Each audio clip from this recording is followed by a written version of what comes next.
Today we're diving into a quiet corner of Clifton, Bristol, a charming neighborhood that suddenly found itself in the middle of a real-life nightmare.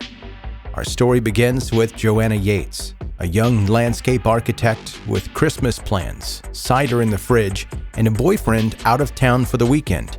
It was supposed to be a cozy night in, but when her boyfriend returned, he found an eerie scene. Joanna's coat, keys, and phone all untouched. Joanna was simply gone. What followed was a massive search, but it didn't take long for suspicion to turn to her eccentric landlord, Christopher Jefferies, a strange man with the worst luck to be cast as a villain. Yet as public judgment started to condemn him, an even darker, quieter figure started to emerge. Today we're pulling back the layers on Joanna's last days and revealing how Clifton, Bristol learned the unsettling truth that real monsters don't always look the part.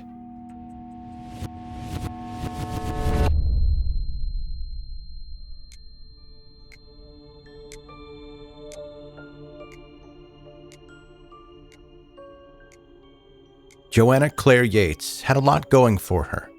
Born in 1985 in Hampshire, England, she was the kind of person who seemed to make all the right choices. Good schools, good degree, and finally, a good boyfriend in Greg Reardon, an architect she met not long after finishing her studies in landscape architecture.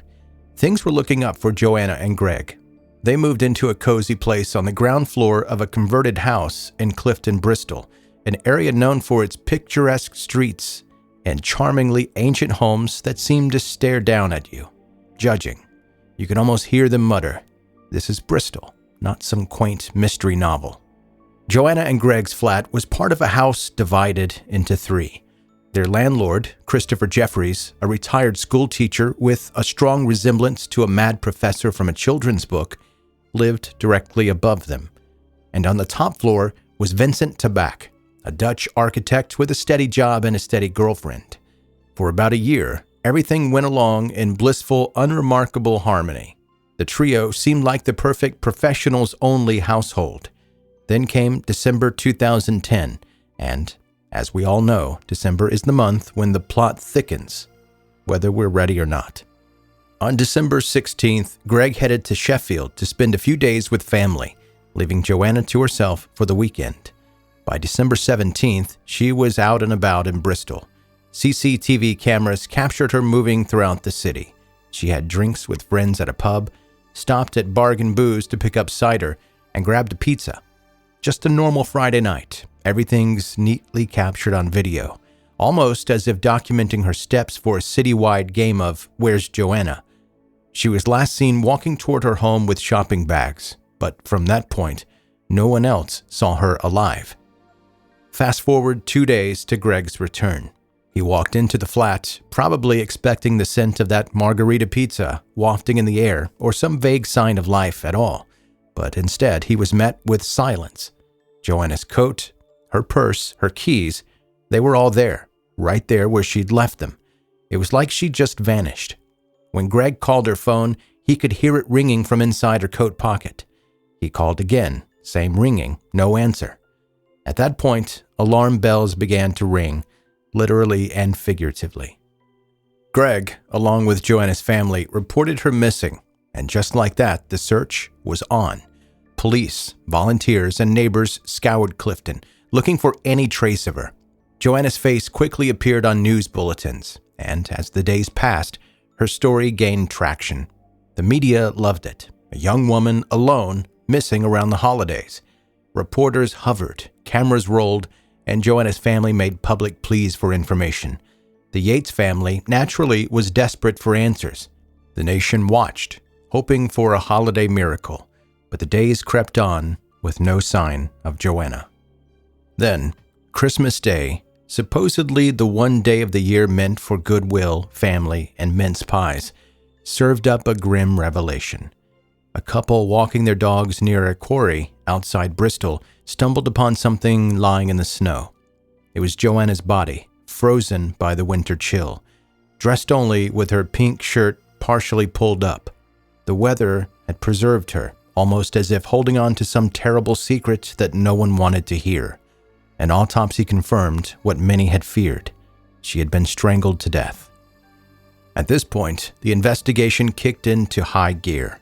A few neighbors came forward with reports of odd sounds on the night she disappeared. Someone had heard a scream, another a cry for help. All the signs painted a grim picture of a struggle, but it wasn't immediately clear who could have been responsible. Enter Christopher Jefferies, the landlord. Jefferies was the sort of eccentric who neighbors might nod at on the street, but would not invite over for tea. He was known around the building as quiet, intelligent, and a little quirky, maybe even peculiar by Clifton standards, which is saying something. Police brought him in for questioning, and while they were at it, they seized his belongings. They combed his flat for evidence, examining it from floor to ceiling. But while the investigators found plenty of material to interest the tabloids, on actual evidence, they came up empty. The press, meanwhile, went to town. To them, Jefferies was a figure out of central casting, made for scandal. Joe Suspect is Peeping Tom, and The Strange Mr. Jefferies were some of the headlines splashed across papers, each of them implying guilt while carefully towing the line of libel. Reporters reveled in portraying him as a shadowy villain, the sort of recluse who might keep bats or pets, or spend afternoons talking to his wallpaper. By the time the police released him without charges, the damage was done. Jefferies couldn't leave his home without being mobbed by reporters. He'd effectively been tried and convicted by the court of public opinion. For months, there were no further leads, and Joanna's family and friends waited in agony. The whole case seemed to be fading into that murky area where unsolved mysteries live. Then, just when it looked like the case would go cold, police received an anonymous tip that shifted their focus entirely. The tip named another tenant from Joanna's building, Vincent Tabak. Tabak was quiet, polite, and employed. He didn't seem like the type to raise any eyebrows. He'd initially spoken to the police as part of their investigation, but had flown completely under the radar.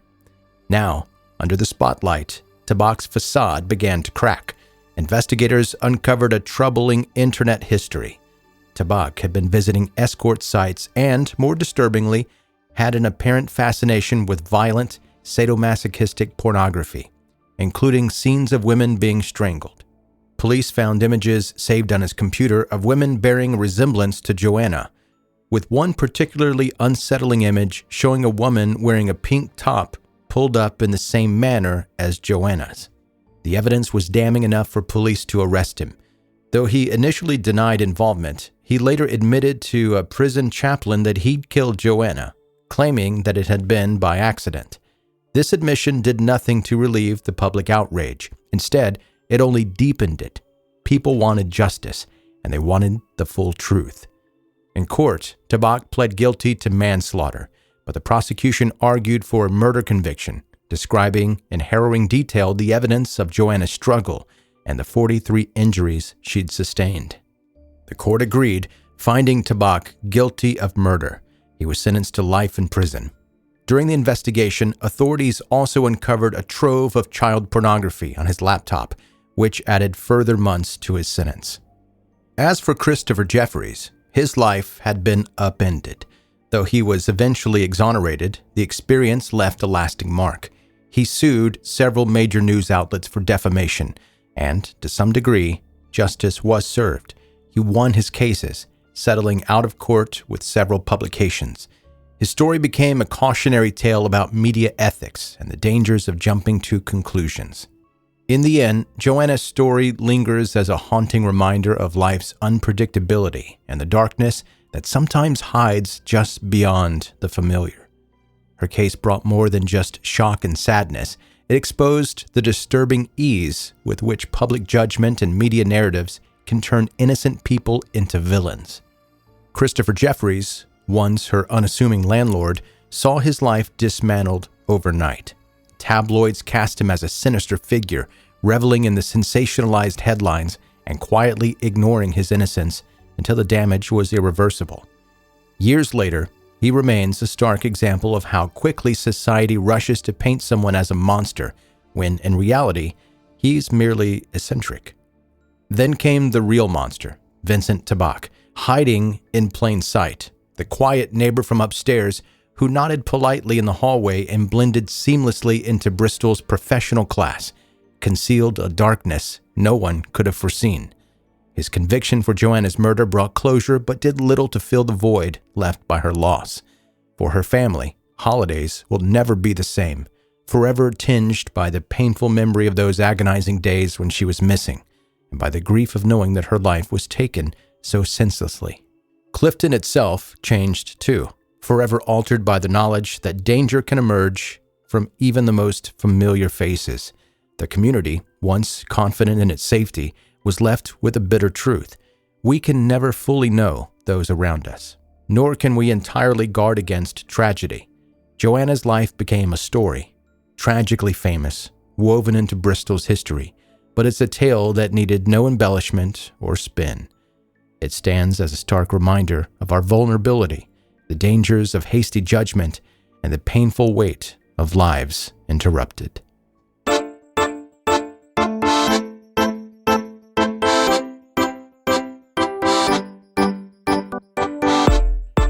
That's 10-Minute Murder for today. Brief and bingeable true crime. I'm Joe, the host. Thank you for taking the time to listen. If you're new to the show, make sure you're subscribed. Right now, just look at where you're listening. If you put your phone down, pick it up for a second if you don't mind, and make sure that the subscribe button is pressed. And while you've got your phone in your hand, you can go over to any social media platform that you want to follow 10-Minute Murder and go ahead and follow right there. Any information that you need or want, you can find at 10minutemurder.com. And if you don't find it there, which I don't know why you wouldn't, but if you just want to ask me a question, maybe send me a story suggestion, you can do that by emailing me, joe@10minutemurder.com. And speaking of, here is one of those emails. Hi, Joe. First off, I love your show. After listening to each episode, I go to the ratings and give you 5 stars because you deserve it. I probably don't deserve that, but I appreciate it. My question is, does that make a difference in your ratings if I do this every time? Or if they see me doing it once, then my rating is no longer considered? And once again, thank you for everything you do, Mike.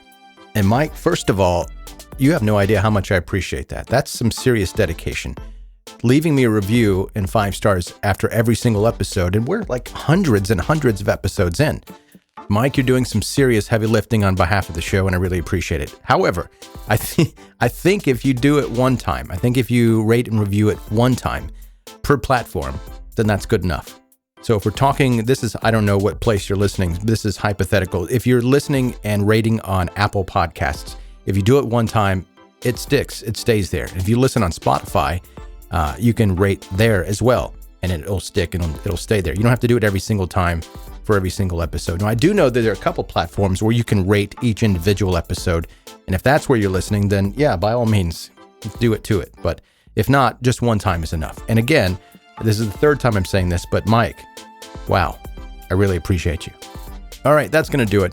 That is your episode for today. Thank you so much for listening, and in Mike's case, rating 10-Minute Murder.